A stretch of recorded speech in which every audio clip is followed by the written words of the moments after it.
Hello and welcome to Prog and Progeny. We're here, as usual, me and Tallulah. How's it going, Tallulah? It's good. How are you? You're always laughing at my introductions. Friday night and Saturday night, we played two really good gigs, actually. Great audience reaction. And we don't go to Oslo very often, so it was quite an exclusive audience. As you know, and as our subscribers know, I decided at the last minute, literally Friday night, to send out an email inviting people to meet up at a pub on Saturday. And I was there by myself. That was really embarrassing. Come on, guys. Wasn't there anybody there from our subscriber list in Oslo? How long did you wait? I was there for about 10 minutes. Anyway, bottom line is I got there was nobody around. I walked around for a bit, walked back maybe 10 minutes later, still nobody around. And so that was the second thing that I went to that nobody turned up for. The first thing was the park run. I got up early on Saturday morning. And there was 2 park runs in Oslo, and I thought I'll do one of them, never having done one before. I ran to the park run, got there, and there was nobody there because it had been cancelled. Oh no! I don't know. I was really annoyed because I got up especially early to go to it as well. Did you just do a run anyway? I kind of did, like a bit of an angry run, you know. And then you went to the meetup and got stood up. Stood up by everybody, yeah. So I'm going to do another meetup at the risk of being stood up again. I'm going to do another one in Berlin. I will send out an email. Come on, guys, if anybody's there from our subscribers. Actually, while we're talking about supporters, subscribers, it's all very confusing. And I've realised that what we really need to do is switch to Patreon. That's what everybody else seems to use. I will send out another email to everybody who's either a supporter or a subscriber explaining how to switch.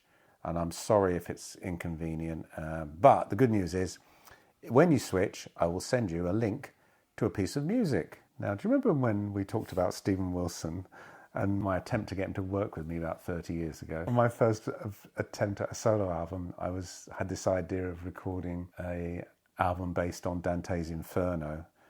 I kind of regretted even mentioning it because every time I was interviewed for years afterwards, people asked me, when's your album on Dante's Inferno coming out? And of course it never did. But recently I discovered a MIDI file with the initial thing that I sent to Steve Wilson.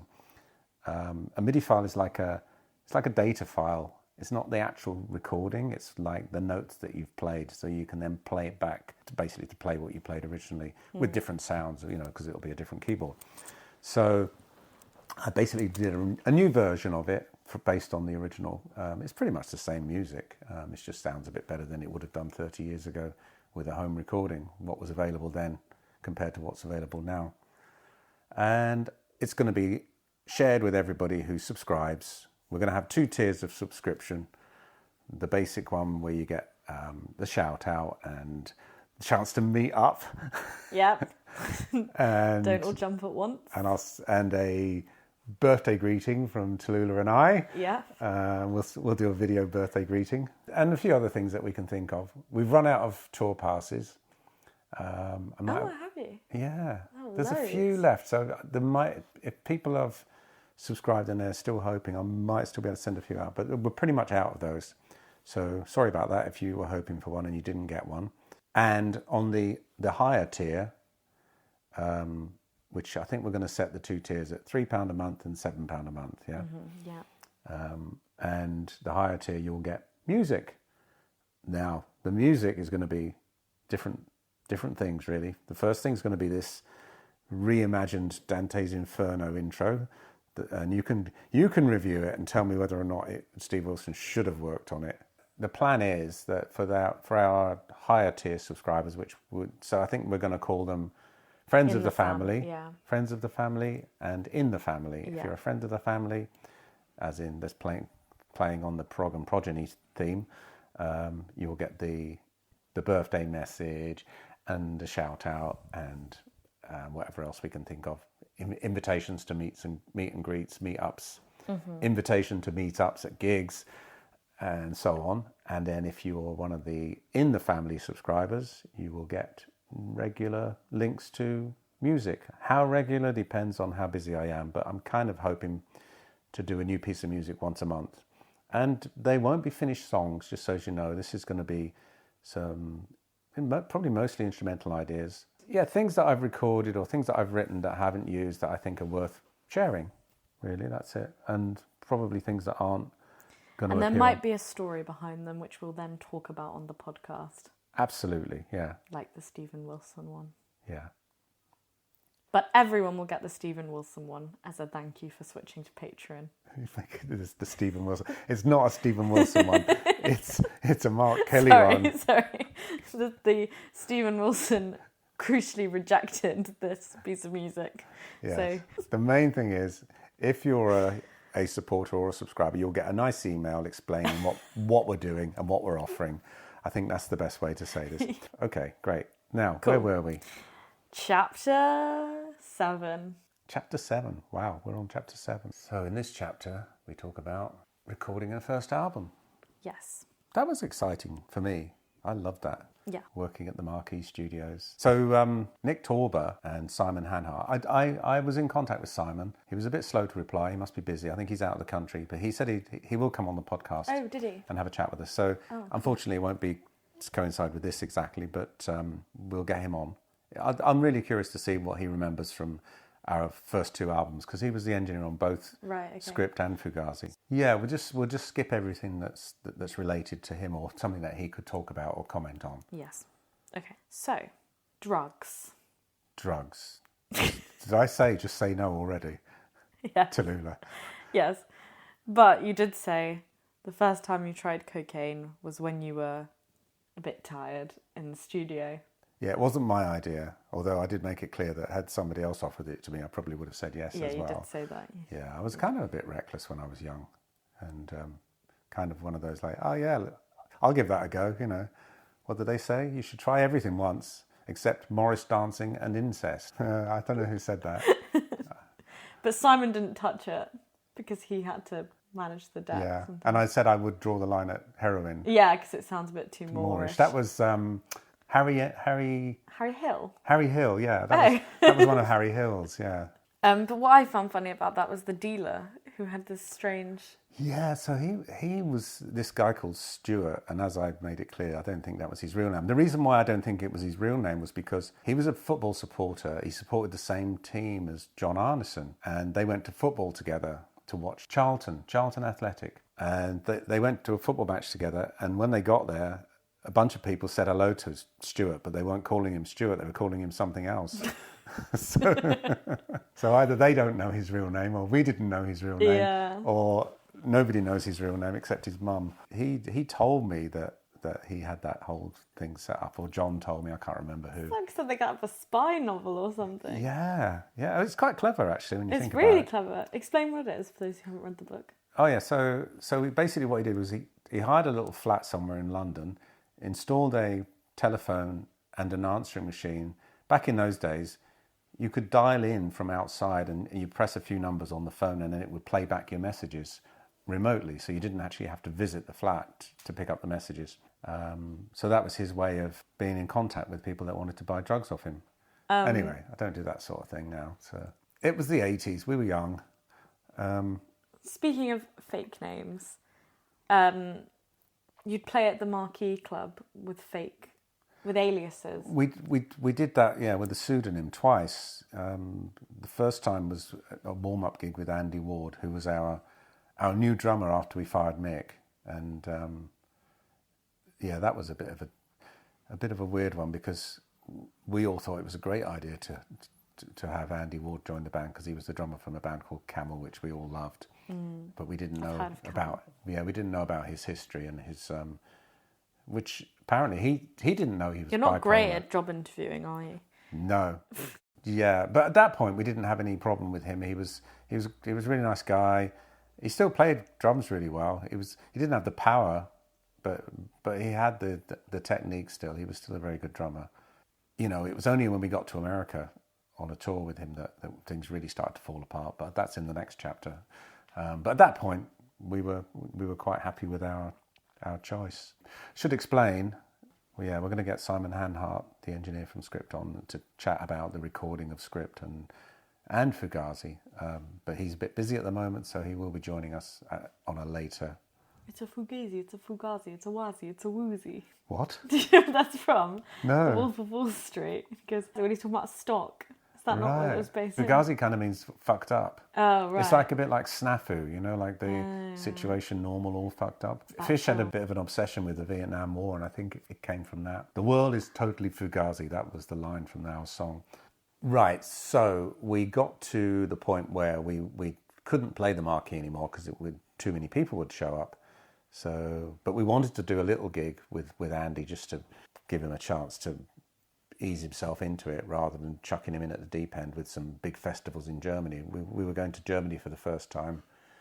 We were right down the bottom of the bill, but it was, there were still two big festivals, one in Würzburg and one in Mannheim. So we thought, okay, we'll do a gig at the Marquee, but we'll do it under an assumed name so that not too many people show up.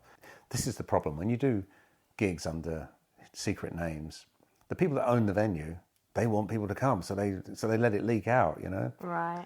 So we called ourselves Skyline Drifters, which was the name of a Marillion song that we no longer played. So it was kind of a clue for people that knew Marillion that it was us. And then the second time we did it was when Ian joined the band a few months later in the autumn, and we called ourselves Lufthansa Air Terminal because there was a TV comedy series called Not the 9 O'Clock News with Rowan Atkinson. Mm-hmm. They go, we've got a band called Alternative Car Park and Lufthansa Air Terminal. And we thought, okay, we'll call ourselves Lufthansa Air Terminal. I can't remember the sketch, but they were definitely two of the names of the bands in this sketch. But we didn't realise that it was going to attract attention from Lufthansa in Germany. I think it's because the gig was advertised, in press. Right. And as they I said, threatened to sue you for copyright. Yeah. It was literally, are you using logos of are you using the Lufthansa logo? And have you got images of airplanes at your gig and that sort of thing? And John just thought it was somebody larking about, with a fake German accent. They said, as long as we promised never to use their name again, they wouldn't sue us, so it was fine. That's very funny. Sorry, we've jumped ahead to when you no longer have Mick in the band. I want to talk about when you fired him. Yeah, so as I've made a point of saying on a number of occasions, I had no clue that Mick was in the firing line. Certainly not imminently. I knew there was some talk about wanting to get rid of him from the record company, but I didn't know. But he kept messing up. That's a difficult one because at the time, we never really had much experience in the studio. No, and it was hardest for him. And the fact that it was taking a long time to record the drums and get it right, to us was probably just like, well, that was how you did it and how long it took, But I think, Nick and Simon, the previous album they'd made was with Toyah, and the drummer was Simon Phillips, and he's a great drummer. I mean, Ian thinks he's one of the best drummers in the world. Compared to Nick, I don't know what Nick Torber must have been thinking. When we were recording, Toyah came to visit in the studio, and I was like totally starstruck because first time I'd ever met a pop star, But, who's Toyah? Well, she was a pop star from the 80s, basically. Okay. 70s, late 70s, early 80s. Okay. She had a few big hits. Now she's married to Robert Fripp. During lockdown, they were doing these crazy YouTube videos. Hard to describe, really. It's a bit weird. Just check out Toyah Willcox and Robert Fripp on the YouTube and you'll see what I mean. Yeah. Okay. I'm sure most people listening to this will know about it. Really? Yeah, because Robert Fripp is a giant of the progressive rock world, guitar player. Tallulah's now typing in Robert Fripp and Toyah Willcox. Oh. Toyah and Robert. This is Sunday Lunch 2025. Is this what you're talking about? Yeah. See what I mean? Yeah, it's a bit weird. Do you think they're on drugs? See what I mean? Yeah, I see what you mean. It's just a bit weird, a bit out there. It's a bit Hugh Hefner. It's a bit Hugh Hefner. Did you know I share a birthday with Hugh Hefner? Yeah, I know. Okay. Enough of that. That's a fun interlude. That was a weird period. I know everybody was going a bit off the rails because of COVID, but That was 2025. Was it? Yeah, it said Sunday Lunch 2025. Oh my God, so they're still doing it. I think that's when they started though. See, you can tell I haven't been watching. Let's face it, we all found some weird stuff on YouTube during COVID lockdown, didn't we? Yeah, so back to Mick. Yeah, just to point out, when we were recording, I don't think it was completely obvious to us that he was struggling as much as he was, or that it was as unusual that it was taking as long as it did. And at the end of the day, with patience and coaxing from Nick and Simon, Mick made a passable job. Anyway, I think the album was a really good album for its time, and I was very pleased with it. So, and Mick was a part of that. So, we did a tour straight after the album was finished. We're starting off, and as I said in the book, on the second night in Reading, at the Reading Top Rank, we're playing this song charting the single, and the beat gets turned around by Mick. It kind of comes in the wrong place, and then it's like, instead of going, boom, cack, it's going cack, boom, so against the timing of the parts that we're all playing, and it kind of didn't sound completely wrong, but it just sounded a bit odd, and I think it's completely through Fish, and he was trying to work out where he should start singing, and he was really struggling, and he couldn't tell he didn't know what was wrong, but it just didn't sound right, Yeah. And so he was like, oh, where do I come in? Reminds me of that joke. How can you tell when a singer's knocking at your door? He can't find the key and he doesn't know when to come in.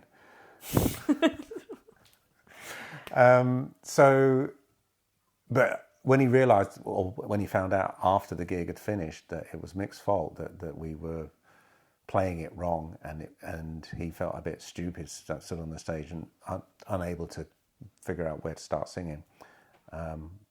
It seemed like that was the point for Fish, where he was like, okay, we need to get rid of Mick.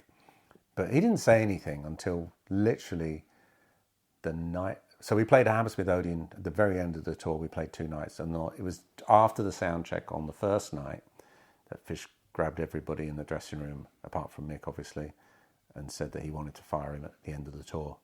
Nobody said, oh, we shouldn't. So we were all part of that conspiracy from that point onwards. And we literally, the next day after the second night, we went round to his house and fired him.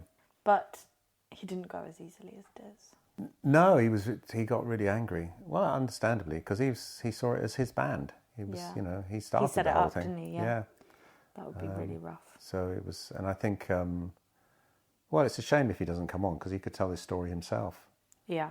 So please come on, Mick, if you're listening. Oh yeah, I'd be really curious to hear what happened afterwards. I know he didn't play drums for another 10 years or something. But then now he's been quite successful. Yeah, he was out. I think he was out on tour this last few weeks. And then you hired the guy from Camel, who we've already talked about, Andy. Andy Ward, yes. Andy Ward, who did have some mental health struggles, but we'll talk about that next time. Is he still alive? I believe he is, yes. Oh, okay. Why, do you want to get him on? Well, he was only in the band for a few months, to be fair. That could be hard as well. Well, when Andy joined, apart from that gig that we did, and then we went to Germany and did those festivals, we also filmed a video for Garden Party, which was going to be the second single. And I don't know if you've seen that video where we all behaved. I haven't seen it, but I want to see it because Freya's makes a cameo, doesn't she? That's in He Knows You Know, that's the first one. Okay. Yeah. No, Garden Party, we're all dressed up as schoolboys. That looks like it would have been fun to film. It was fun to film, but it's probably not fun to watch, really. It was fun to watch. It was funny. We had good fun filming it, but it was all done in one day, which I think for most music videos that was the case. You usually had to do it really quickly and low budget, as you could tell. But the people in it, the extras, the actors and people, you'll see the same faces in every music video through the 80s, like other people's music videos. Really? Yeah. So, there'll be somebody in our video and then you'll see an Elton John video. Oh, no way. And the same people will be in it, Why? Just because they always used to get the same people. I don't know. It was like, they were like out of work actors, I suppose, just looking for jobs to do. So appear in a music video. That's so funny. Yeah. Well, you speak about this and then you speak about going on Top of the Pops as well. So let's talk about that. Well, yeah, making videos like that was fun, although it was a horrible waste of money. And then Top of the Pops was not fun at all. Where would a video like that have been shown? Because you don't have YouTube or anything, obviously. Well, you'd hope to get it shown on Top of the Pops, because if you weren't available to actually make an appearance, then they would hopefully show a video, especially if you were high up the charts. So what they would do, they would have 4 slots on the show. The Top of the Pops show was like half an hour long, and there was the studio, as I described in the book, is like basically a square box with 4 stages, 1 on each wall, and then they would have 4 live bands, live but miming. And if you agreed to appear, then you were going to be in the show, and it was great. So your record would get played, and you would hopefully go up the charts. Although there were times when we did Top of the Pops and then we went down. I think we scared the kids, you know. What do you scared the kids? If they see us on TV, they wouldn't buy the record, you know. So what they would do is they would literally start at the top of the chart and call round each record company and say, can your act appear, until they fill the 4 slots. So if you're willing to make an appearance, then you're more likely to get on there if you're in the top 20, you know. Because quite often people would be away, they'd be on tour, they wouldn't be able to do it. But you guys were like, yes, we're free. Exactly, if we could be.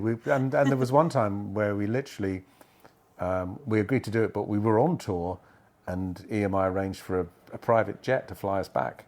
Oh, cool. Yeah, so we got to fly in a Lear jet for the first time. The BBC definitely doesn't have that big a budget anymore. Well, it was the record company that paid for it. Oh. Yeah, and you could see how important it was that they would basically organise that to get us back, so that we would do Top of the Pops and then get back on the road again. The whole reason for doing Top of the Pops was to basically get your record in front of as many people as possible. And in the case of Garden Party, we were on Top of the Pops, and we made the video in the hope that it's going to get shown on some of the chart shows around the world, you know. But we actually did Top of the Pops live with Garden Party, and it got to number 16 in the charts on the back of it. So what was that experience like? Because you hear mixed things. Well, yeah, it's horrible. Is it? Yeah, you turn up at 10 o'clock in the morning. It must be quite easy for you to mime, because you just go like that. Yeah, and then you hang around all day. Yeah, we and I remember actually, I don't know if it was that time, but the Smiths were on as well, and at the same time as you. Yeah, in the same show. That's cool. And Morrissey didn't turn up. They basically had one of their crew stand in instead of him, but didn't tell anybody. So the actual director of the program didn't realise he wasn't the singer, because they're not singing, they're miming, right? And but surely people realise that's not him.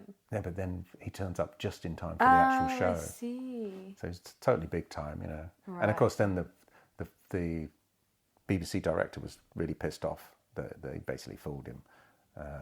And they nearly didn't let them appear because of it. But yeah, it's quite nice in a way, because you do get to meet other artists, other bands and stuff. You know, this was before Jimmy Savile presented it. He never presented it when we were doing it, but we used to. There was that guy Peter Powell used to present. See, these names will mean nothing to you, but people listening might know them. He was a radio DJ that used to present Top of the Pops, but he also presented the Oxford Roadshow, which was filmed in Manchester, and that was the one where we were sat on the side of the stage waiting because you're just hanging around all day, and he came over and he goes, "Hi guys, when are the band arriving?" You know? We're like, "Oh, we are the band." Oh, did that happen a lot? That was one memorable time. I think it has happened before. People and since. Are not realising. Yeah. But, you know, at the time we might have been a bit pissed off, but then later on, when the band was much more successful, it was quite nice to not be bothered, you know. Yeah. Because you're not a very naturally extroverted person. Or maybe you are. No, not at all. Sometimes you can be, though. I'm more extroverted now than I ever was when I was younger. I was really shy. That must have been quite nice, in a way. What, to be anonymous? Yeah, Yes. to be able to do what you want to do without the burden of fame, but do it successfully at the same time. Yeah, I think... It's a nice balance you've managed to strike, I feel. Yeah, as I've said in the past... I mean, no one even turns up to your meet and greets, so... Exactly, I'm so anonymous. I've never understood people saying that they want to be really famous, because I just think it just sounds like a total nightmare. I want to talk about the division of money, because that comes up in this chapter, and I think it's interesting.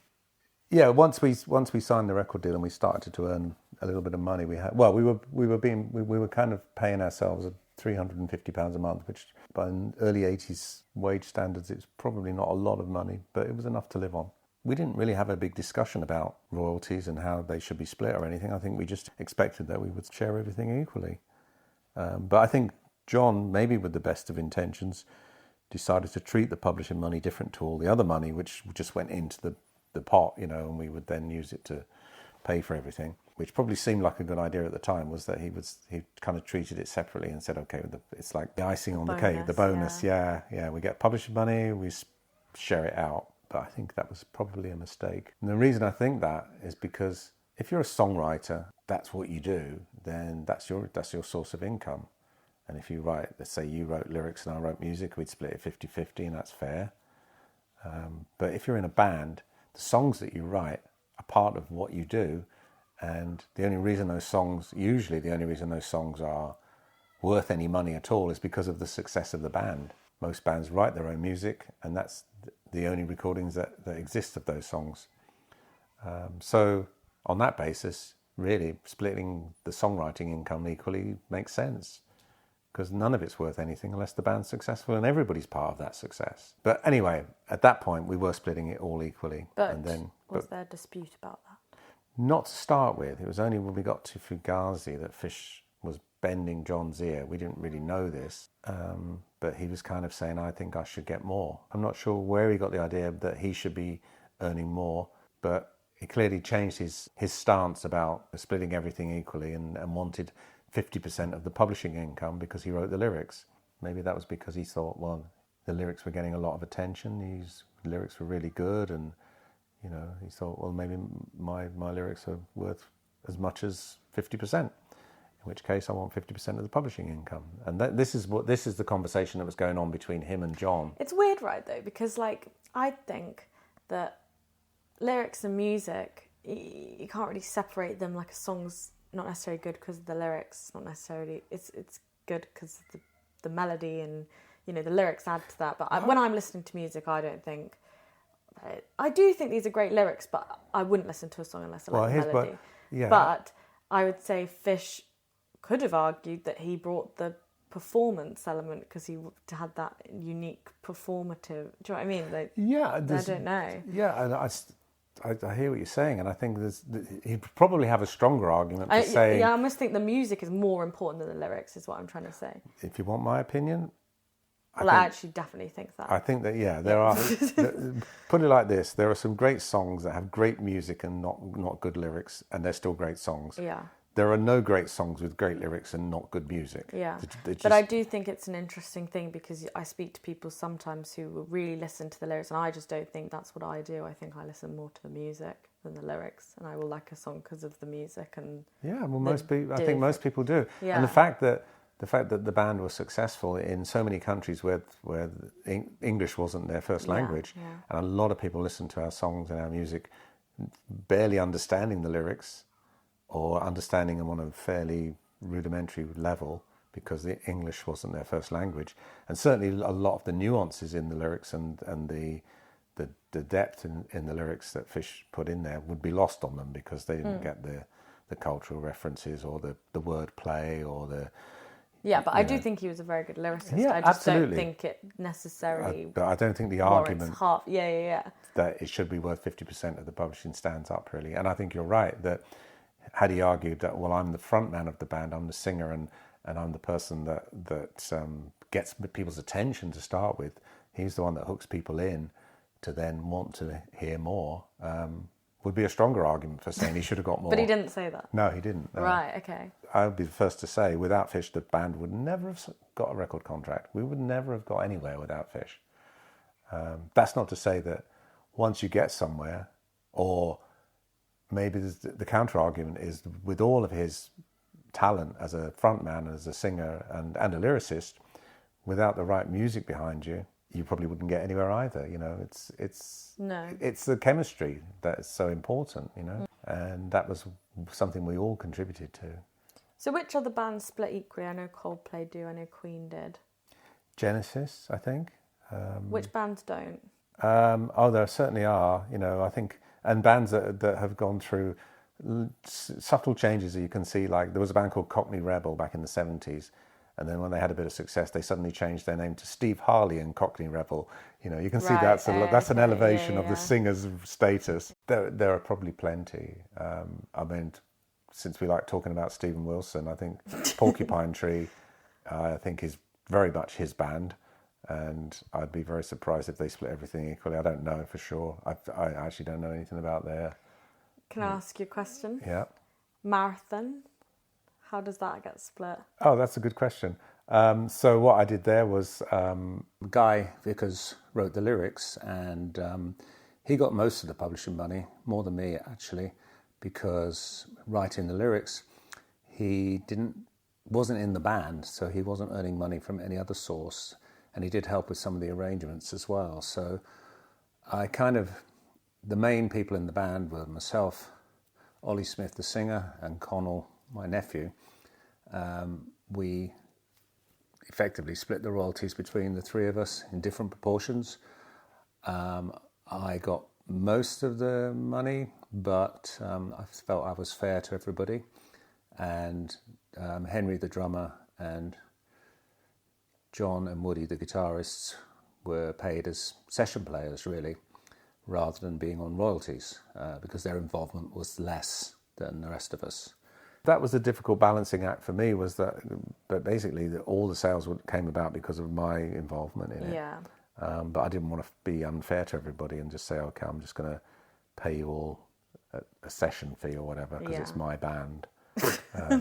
But no, that's what people do, though. You know? I know. I think it's I suppose it's a strong argument that without the main person in the band who's bringing the audience, if you like, the rest of the guys wouldn't necessarily sell. It's a hard thing to quantify. But then they're bringing their talent. They're bringing their talent. Like, Fish would have grabbed people's attention. He was also really good at securing gigs at the beginning. It sounds like he wouldn't take no for an answer, blah, blah, blah. But actually, what holds people is the music, which you're all a part of. Exactly. Like, no one's going to just listen to a band because they've got an interesting frontman. People listen to the band because they like the music. And he may have been, oh, who's this weird guy with face paint on? But, like, you know, at the end of the day... Yeah, it's the music that holds people there, and that's what brings the money long term. The music is so important. I think it's the most important thing. As I said, you can't think of a song with great lyrics and bad music that people love. No. And one of my favourite bands. Yes, I don't understand what the lyrics are about. It doesn't matter. Yeah, I mean, you could argue rap music is more like. That's a good point. Yeah. I think rap music is very much about the lyrics, isn't it? And certainly about the rhythm and. But again, it's the rhythm. It's the rhythm. It's not necessarily the lyrics. It's the rhythm of the lyrics and the. Yeah, it's the performance of it. And so there may be some clever lyrical writing there, which grabs people. But then that's the case with Marillion too. You need both. But with. And then the interesting thing is as well, when Fish left Marillion, he had a situation where, okay, now he's a solo artist, so he gets to get all the royalties, presumably he would have had to have come to some arrangement with the people that wrote his music because he didn't write any music. But then when you're on tour, he's probably paying his band a wage, and they're not earning any of the profit from the tour. That's a double-edged sword because on the one hand, if the tour is really successful, he gets the bulk of the money. But if the tour isn't really successful, he still has to pay everybody's wages. And so you go from being, that break-even point where you can stand to make a lot of money if you cross the break-even point, or you can stand to lose a lot of money if you don't, because you have to pay for everything. So when your ticket sales are a bit down, suddenly the losses can be quite high. You can win big or lose big. If you're in a band together, you're more willing to stick together, and through the good and the bad times. Yeah. Whereas if you're a hired musician, things aren't going so well, it's easy to go and look for work somewhere else, Yeah. You don't have the loyalty. Well, you said the arguments come when you're either making too much money or too little. Yeah, and I think with Marillion, we went through. I was kind of saving this because I think it comes up in the book later. But we went through a period where we were making decent money. We never got rich, but we were making good money, and by then the publishing wasn't being split equally, but it didn't really matter as much because there was money coming in from all the other sources like the touring and the record sales and the advances from the record company and all the rest of it. So everybody was earning decent money. Some were earning more than others. But then as the band's fortune started to go down, then the publishing income was becoming a much bigger proportion of what we were earning. And then the disparity between the one that was earning the most and the one that was earning the least was really obvious, and that's, so that was the point where we started to have these conversations about splitting everything equally again. Right. At this point, is the publishing being split equally? Yes, everything is. Okay. Well, we will come to that when we will talk about that when we get there. Well, I feel like we just did. There's a lot of stuff we've not covered from the chapter, but that's because we're hoping that we can get Simon on to do the first half of the chapter with. Definitely, yeah. And talk about well, he said he would do it. In detail stories about what it was like recording script, some funny stories. Well, the thing is, he was there for Fugazi as well, so Fugazi. That'll be we could maybe cover both at the same time. Yeah. Good. Okay. Well, thanks, Tallulah. Thank you for listening, and we will see you next time. Yeah. Thank you. See you next time.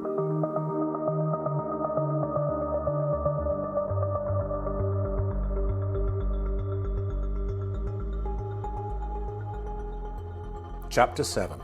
Charting the Singles. It's dark in Soho by the time we turn onto Richmond Mews to unload the van. It's not our first time on this West End backstreet unpacking gear. Here's where we used to load into the Marquee Club, the black-painted fire doors swinging open to reveal the dark interior of the venue somewhere beyond. The hard work we put in at these shows has, fittingly, brought us back here to the Marquee Studios to record our debut album. The studio door sitting a few yards up from the backstage entrance. For a moment it feels strange not to be walking into the gloom of the venue and heading to the stage to set up. Instead, we're in the studio control room, the console desk in front of us, the main space beyond the glass, the soft glare of the studio lights, the screens to baffle sound. I could not be happier. That said, something was missing. David Hitchcock. David was still in hospital, and as we felt we needed to get our first album out, we had started casting around for a new producer. Hugh Stanley Clarke wanted us to work with Martin Birch, Iron Maiden's producer. You may remember he was also keen that we adopted a more pointy, heavy metal, Iron Maiden-like logo. In retrospect, Stanley Clarke was either a closet metalhead or just really, really liked Run to the Hills. In hindsight, I think Birch may well have been a good choice. But at the time we were opposed to working with a heavy metal producer, wrongly believing that he would make us sound like Iron Maiden. I mean, who wants to sell that many millions of albums and t-shirts? In truth, a good producer, while certainly having an influence on how a band might sound, wouldn't be able to change their music to that extent unless he worked like Trevor Horn and literally replaced the entire band with his own studio team, as he did with Frankie Goes to Hollywood. We finally settled on Nick Torber after meeting him backstage at the venue in London, the final gig of the November tour. He was introduced to us by John Crawley, who worked for Charisma. The Charisma office was on Richmond Mews, in the same building as the Marquee studio where Nick Torber liked to work. On the face of it, Nick seemed an unlikely choice, having just finished working on a Toyah album, but we liked his vision. He was a pop producer, but with rock band nous, having produced Thin Lizzy's second and third albums. Before we get going, let's clear up some misconceptions. Record producers are not the same as film producers. They're more like film directors, though without the loudhailer, thankfully. It's the producer's job to extract the best performance and the best arrangements of the best songs the band can come up with. They work in different ways. Some are very much hands-on. They will do everything from twiddling the knobs on the mixing desk to placing the microphones, which they often own, to doing a bit of playing and singing if needed. They might even contribute to the songwriting if that's what's required, which is why producers like Def Leppard's Mutt Lange, who knows a good hook when he writes one, could once afford to live in an actual Swiss castle. Nick was what you might call an old-school producer. He rarely touched the desk and didn't play or sing. He steered rather than pulling an oar himself. All the grunt work was done by Simon Hanhart. Though relatively inexperienced, Simon was a solid engineer. Nick would say what he wanted, and Simon did his bidding. They were a good team, and perhaps more importantly for us at least, relaxed and fun to be around. We were still new to all of this, so they suited us well. Nick's pop sensibilities guided us away from some of prog's excesses. Some of the parts I was attempting to play were technically a bit out of my reach, and Nick gently guided me to play simpler but just as effective parts. Nick and Simon spent a lot of time with me looking for sounds too, including exploring the range of keyboards that were available for hire, such as the German-made PPG Wave 2.2. Not as friendly as its name suggests, this extraordinary piece of kit, with a price tag to match, was all over the first 3 Marillion albums. We ended up shelling out £6,000 to buy one, because every time they quoted the hire charges, at least one of us would gasp or swear out loud. In case you've got a calculator out and you're keeping tally, the PPG Wave, Emulator and Jupiter 8 came to the princely sum of 14 grand. To give you some context, I paid $23,000 for my first house in Aylesbury in the summer of 1983, and the Emulator didn't even have somewhere I could park my car. I felt blessed to be working with Nick and Simon. I loved the whole experience of making script for A Jester's Tear. I was like a kid in a candy store. Nick was a big fan of keyboards, and the early 80s was something of a golden age when it came to keyboard innovation. When we finished the album and had a playback to a select few, Keith Goodwin was there. He said to me he was looking forward to hearing a Mark Kelly solo album. This boosted my confidence immensely. So much so that it only took me 40 years to get it done. I regret that Keith didn't live to hear it. Mick was struggling to keep up in the studio. His timekeeping was about as reliable as a pub-bought Rolex. After hundreds of gigs, we couldn't have been better prepared to record our first album. But the studio can be an unforgiving mistress, and with that level of scrutiny, Mick's timekeeping, or lack of it, was laid bare for all to hear. With careful coaching, and not a little patience, Nick and Simon managed to coax a passable performance from Mick. Simon was a master of dropping in on recordings too. Dropping in, or punching in, is the technique of correcting a mistake by playing along with the track, and at precisely the right moment, the engineer hits the button and seamlessly records over the mistake. This was made more difficult by the fact that there was a short delay between hitting the button and the machine responding. Drop in too early and you erase some of the previous take you want to keep. Too late and you'll have to try again. Not a trick for the faint-hearted. This was easy when recording vocals, just wait for a gap between the words, but more difficult with guitars or keyboards. Unfortunately for Mick, it was virtually impossible with drums. Because of the long decaying sound of the cymbals, any drop-in is easily audible. The only option is to physically cut and join the tape, keeping the sections you want. A 24-track tape is 2 inches wide, so it's unwise to have too many edits in a song. The upshot of this was that Mick had to deliver a good enough performance in as few sections as possible, and this took time. You can imagine our delight when I tell you that after that, it was up to the rest of us to play along with Mick, speeding up a bit here, slowing down a bit there to mask the unevenness of his performance. Being the bass player, Pete was at the sharp end of this. Thankfully, in Pete we had a great player who could stick to Mick like glue. When he didn't quite hit the mark, Simon was always ready to drop Pete in for another attempt. By the time we were finished, you would never know that we had gone through more tape than a 100-metre sprinter. That, you'd surely muse to yourself, is a solid rhythm section. When it came to recording script, I don't think Steve had such an enlightened experience as I did. Over the years, I found that producers, often unwittingly, favour different instruments. Nick was a keyboard guy, whereas Chris Kimsey, producer of Misplaced Childhood and Clutching at Straws, favoured the guitar. Conversely, Chris Neal, Holidays in Eden, was very much focused on the vocals.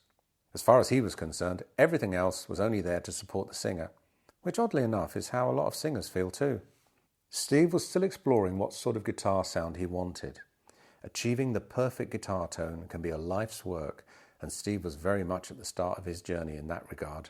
Eventually, with his dexterous playing and rich, warm tone, he managed to create a sound that can make grown men weep like a teenage girl who has just discovered her older sister has stolen her boyfriend. That, though, was some way off.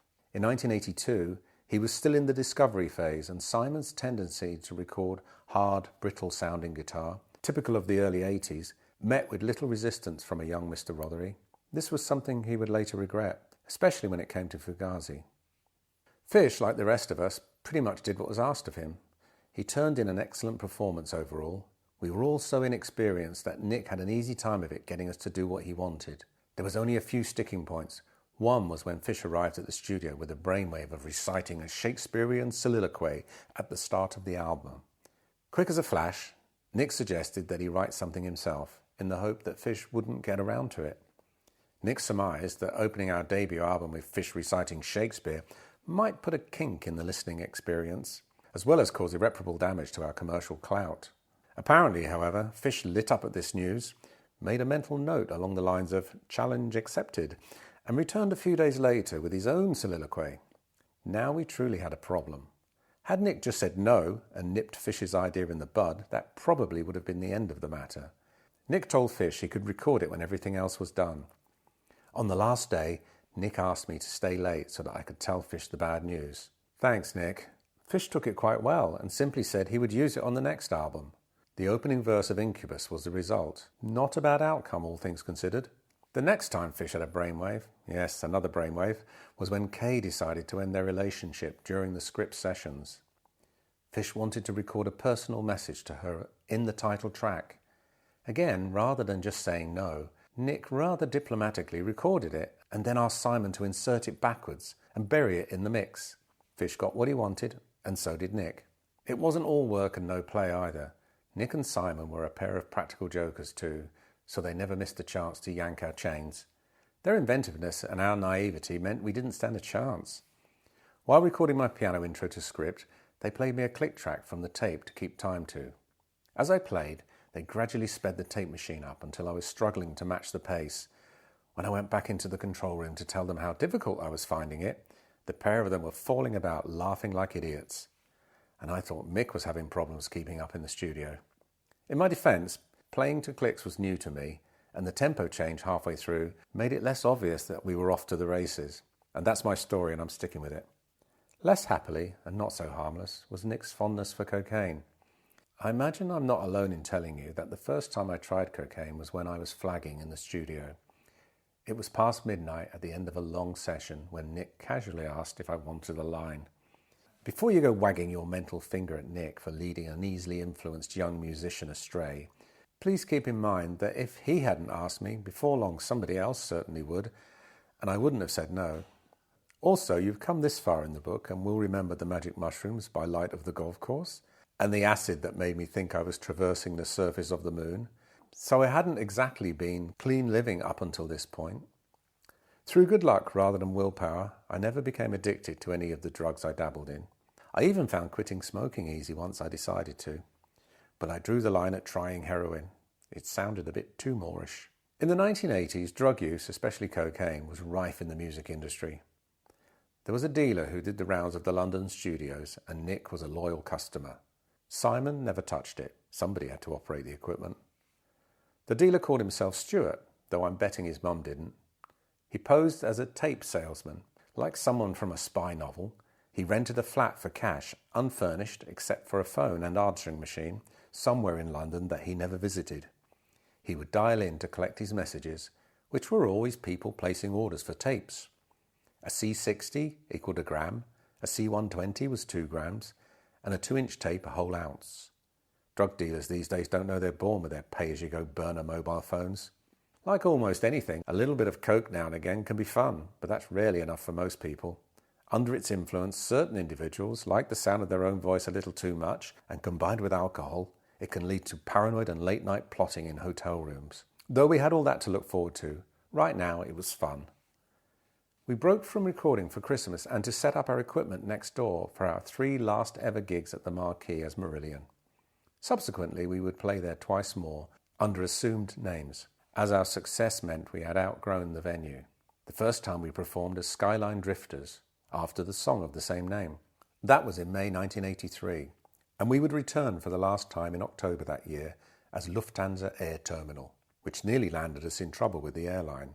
John got a call, which unsurprisingly he thought was a prank, from a lawyer at Lufthansa, ordering us to cease using their name or the whole thing would end up in court.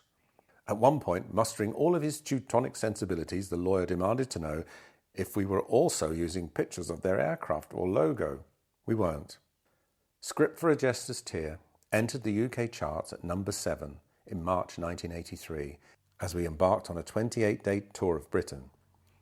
We were expecting that we might enter the top 20 after the minor chart showing by Market Square Heroes, but entering the top 10 felt like an enormous achievement. Our opening act on the tour was Peter Hamel, with just guitarist John Ellis as backup. Fish had approached Hamel to open for us, but was not expecting him to say yes. He was a big star to us, but as is often the case when a singer departs his band, the audience doesn't necessarily follow. Besides, Van der Graaf Generator had split up 5 years before, and I think he saw touring with Marillion as an opportunity to reach some younger fans. Fish and I were both thrilled to have him on tour with us. I was less thrilled when I found out he was urging Fish to dump the rest of us and go solo. On the second night of the tour in March 1983, at the Reading Top Rank, we launched into the recently rewritten and still unfamiliar Charting the Single. Unlike the record, I started the song with a sweeping synth, and Mick, Steve and Pete joined me after a few bars. It was apparent something was wrong. Fish was confused and couldn't figure out what had happened as he looked for a way into this now unfamiliar sounding song. The answer was behind him. The beat was the wrong way around. A snare hit where the bass drum should be and vice versa. It would have been a simple matter for Mick to fix this, but he doggedly stuck to his inverted rhythm and kept going. After the gig, Fish was furious with Mick for making him look like an idiot. I'm guessing, but that was probably the point when Fish made up his mind that Mick was out, although we didn't actually talk about it as a band until we got to London. After the gig in Newcastle on the 25th of March, I was driven home because Susie was very close to giving birth. The 26th was a day off, and right on cue, she went into labour that night. The hospital was just up the road, but as first-time parents, we wasted no time going there. They sent us home as the labour was only just getting started. By mid-afternoon the following day, the baby still hadn't arrived, so I reluctantly left for Bournemouth, where we were booked to play that night. Looking back now, I find it hard to understand why, when booking the tour, John didn't consider starting the tour in April after the baby was born. I didn't ask because I didn't think I should make a fuss, or give anyone, especially Fish, a reason to think that by getting married and having a baby I was going to be an inconvenience, or get in the way of Marillion's meteoric rise to stardom. There was now this culture, driven by Fish, that girlfriends weren't welcome in the studio or on the road. He was single, having been dumped by Kay, and expected everyone else to behave as if they were. During the gig, as if it was part of that night's entertainment, I went backstage to call the hospital from a payphone, while Steve led the band in a country and western jam to keep the audience entertained. I returned to the stage, shook my head in an exaggerated no, the audience heaved a disappointing groan, and we played on. Immediately after the gig, I was driven back to Aylesbury to arrive at the hospital just after midnight. Freya arrived 20 minutes before I did, and I was back on tour the next day. As we were playing theatres, there was more money coming in, and we had moved up to staying in hotels every night and travelling between cities in a minibus driven by Paul Lewis, our tour manager. It was Paul's job to be John's deputy. He made sure we got out of bed in the morning and were at soundcheck on time. He also collected the money from the box office at the end of the night. He checked us into the hotels and paid the bills when we checked out. Paul made a point of making sure we carried our own bags. He believed that it would keep our feet on the ground, though he didn't let on to us until years later. It was a habit that stuck, and we always carry our own bags in and out of hotels, even up to the point of wresting our suitcases from the white-gloved hands of overzealous bellboys in some of the more expensive hotels we've stayed in. This had disastrous results when arriving once at a hotel in Barcelona on a sweltering hot day. We had to trudge down a cobbled side street too narrow for the bus, dragging our suitcases behind us. As we arrived at the hotel, Ian yanked his suitcase away from the concierge, clipping the edge of a glass door at the entrance, which made a sound like a thunderclap and shattered into tiny fragments all over the lobby. Without looking back, Ian strolled up to the desk and grinned, "Moseley to check in," as chaos erupted behind him. I liked Paul. He was like a member of the band, but with better timekeeping, who was up first and last to bed. He accompanied us to the side of the stage when we went on and was waiting when we came off, like parents at a school gate, but with towels and a cold drink. Always there, prepared to sort out problems, lend us a fiver, or party until dawn if that was what was required. He was good to talk to, too, always ready with an anecdote about touring with Van Halen. He didn't gossip or create problems, and he rarely complained. Which isn't to say he was perfect. He sometimes forgot to collect the fee at the end of the night, or left behind the bin bag of expensive stage clothes meant for washing. His sense of direction and map reading skills were awful too, so he was always getting lost, which earned him the nickname of Huey Lewis. I sometimes forget that he worked for John, not us, even though we were paying his wages. He was John's eyes and ears, and as John's man, was as diligent at keeping us in the dark about the tour finances. Although we were now staying in hotels, we still shared rooms. Pete and Steve roomed together, I was in with Mick, and Paul shared with Fish. None of the band wanted to room with Fish because, not unlike Andrew WK, he liked to party hard every night. Nobody could keep up with him. Paul would often go to bed and just leave the door ajar if there was only one key. Even though we carried our own luggage, shared rooms, and travelled in a minibus, there were signs that our success was starting to affect Mick. After the Aylesbury gig, a fan asked Mick for a drumstick as a souvenir. Mick replied, "I'll get my roadie to bring you one," instead of going himself. This raised both eyebrows and hackles. Hammersmith Odeon was my favourite venue to see bands when I was younger.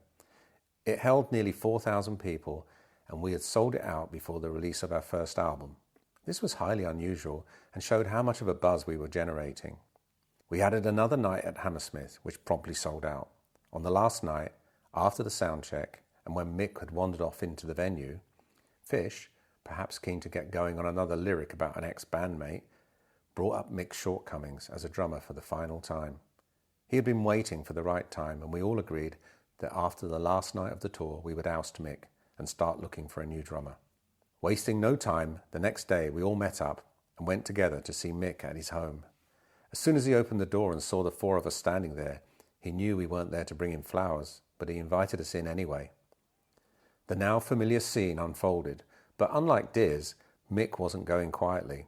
He became angry, telling us that Marillion was his band and we would never find a better drummer. We let Fish play to his strengths and do all the talking, and by the time he was finished, Mick was no longer in the band he had founded.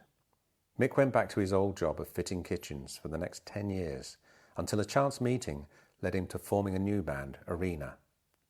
Mick still hates Fish, or Derek as he insists on calling him, to this day, and I suspect he still blames me for my part in his being fired, believing that as his roommate and friend I should have warned him during the tour. I felt bad about Mick, but we had gone as far as we could with his playing. Steve tried to make peace with Mick and even played a few solos on his first Arena album. Pete and Mick's relationship had not really recovered since Scotland, so Pete wasn't too sad to see him go. The tour had been a huge success, although the music press was completely divided on what they thought about us. We were divisive, like Marmite is divisive. Some loved us and others loved to hate us.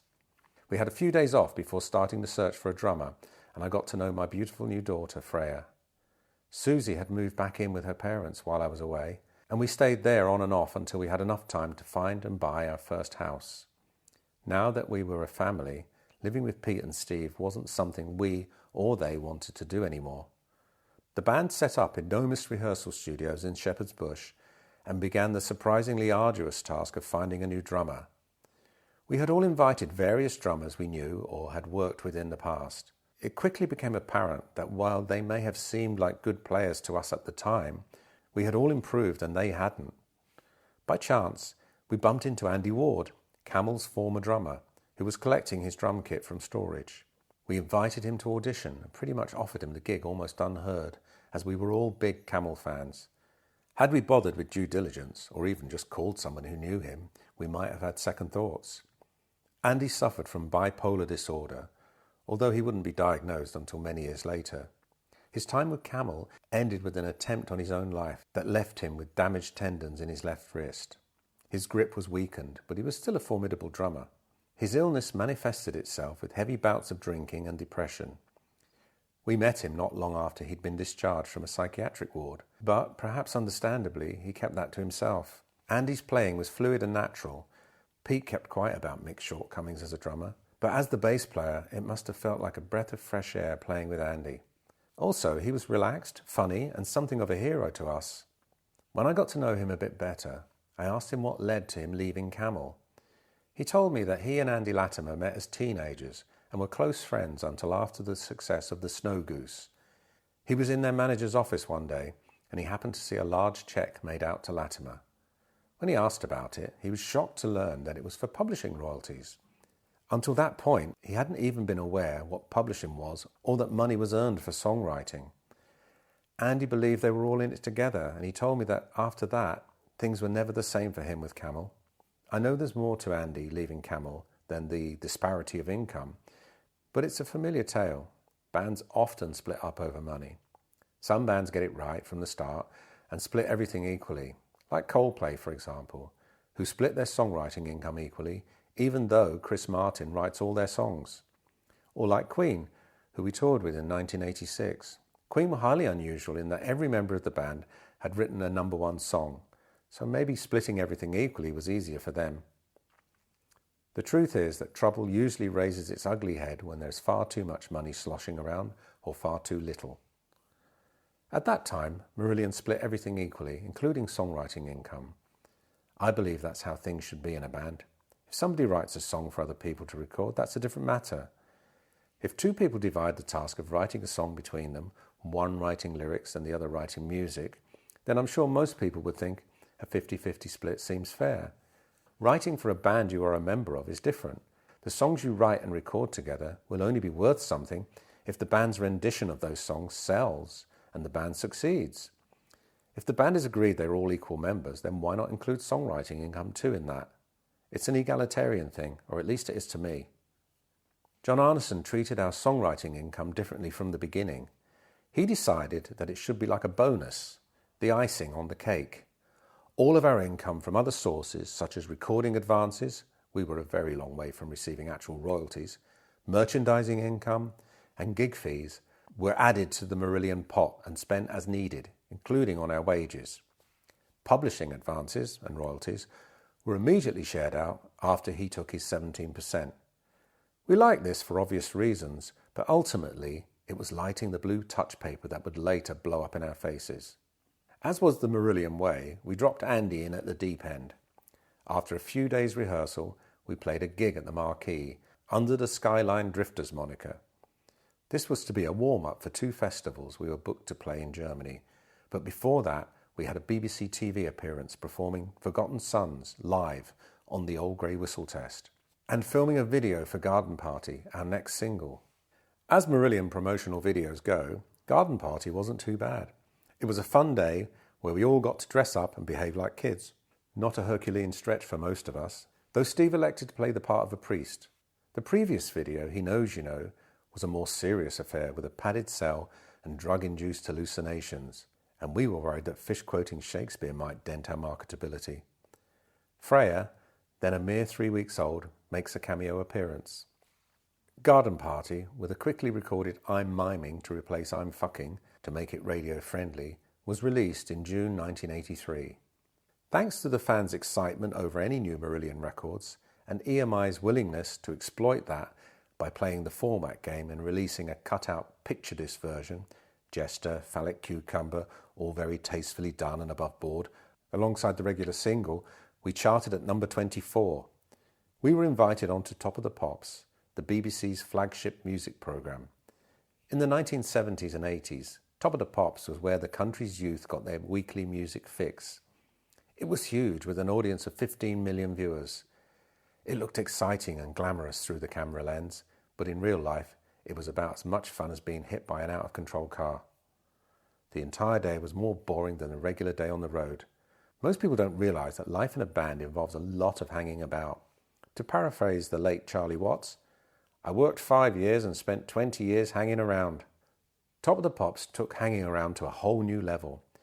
They insisted on acts arriving at 10 a.m, an ungodly hour for any musician, never mind the fact that you're going to be scrutinised by 15 million people later that day. It wasn't just Top of the Pops that was a disappointment. Our first ever TV appearance, performing He Knows You Know, in January on the Oxford Roadshow, got off to a bad start.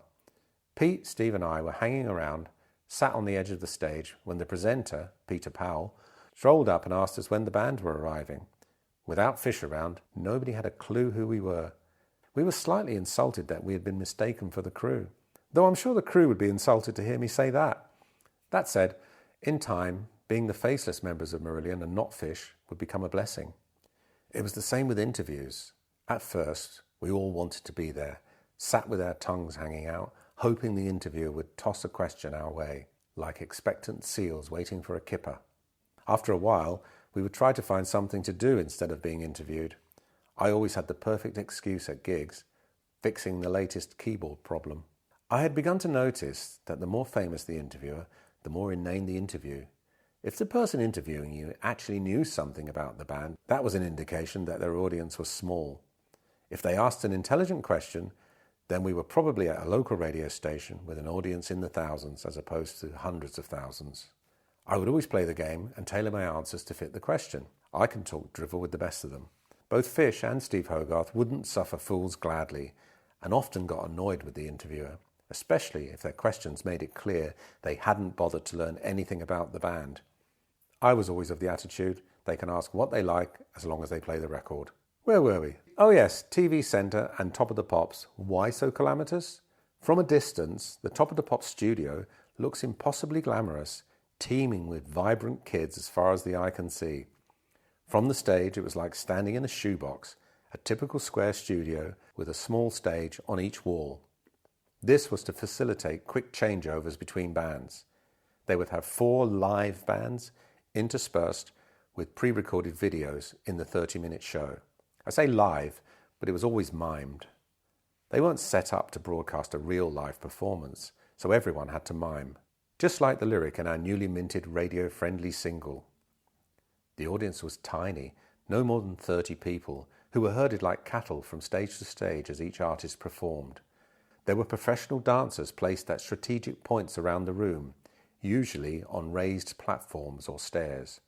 Carefully placed cameras completed the illusion of a happening gig full of people dancing and having the time of their lives.